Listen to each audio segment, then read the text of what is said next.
Ishraq mayor হিসেবে শপথ নেবেন কিনা। ঢাকা দক্ষিণ সিটি কর্পোরেশন সবশেষে নির্বাচনের ফল বাতিল করে বিএনপি দলীয় মেয়র প্রার্থী ইশরাক হোসেনকে বিজয়ী ঘোষণা করে রায় দিয়েছেন আদালত। তবে ২০২০ সালের ১ ফেব্রুয়ারি অনুষ্ঠিত নির্বাচনের পর এরই মধ্যে ৫ বছর পার হয়ে গেছে। ফলে এ রায়ের পর প্রশ্ন দেখা দিয়েছে, মেয়র পদে ইশরাক হোসেন বসতে পারবেন কিনা। এ বিষয়ে বৃহস্পতিবার জানতে চাওয়া হয় ইশরাক হোসেনের আইনজীবী অ্যাডভোকেট তাহেরুল ইসলাম তৌহিদের কাছে।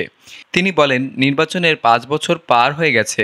সেক্ষেত্রে ইশরাক হোসেনের মেয়রের দায়িত্ব পাওয়ার বিষয়টি নির্বাচন কমিশন দেখবে।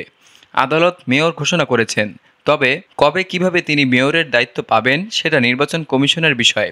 অ্যাডভোকেট তাহিরুল ইসলাম তৌহিদ আরও বলেন, ২০২০ সালের সিটি কর্পোরেশন নির্বাচনে ভোট চুরি হয়েছিল, প্রকাশ্যে সিল মারতে বাধ্য করা হয়েছিল। এজন্য তখন আমরা মামলা করেছিলাম।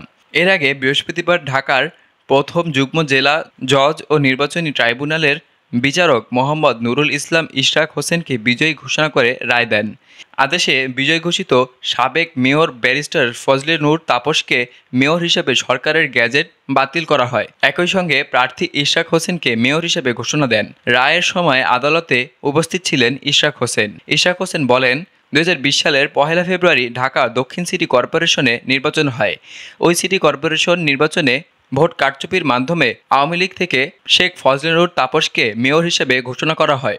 আজ আদালতে যথাযথ রায়ের মাধ্যমে আমাকে মেয়র হিসেবে ঘোষণা করে এবং ফজলে নূর তাপসকে গ্যাজেট থেকে বাতিল করা হয়। ইশরাক হোসেন আরও বলেন, আমি এবং আমার দলের পক্ষ থেকে আদালতকে সম্মান জানাই। শপথ নিব কিনা এটা দলীয় সিদ্ধান্ত। এ সময় বিএনপির জ্যেষ্ঠ যুগ্ম মহাসচিব রুহুল কবির রিজভী, যুগ্ম মহাসচিব আব্দুস সালাম আজাদ প্রমুখ উপস্থিত ছিলেন।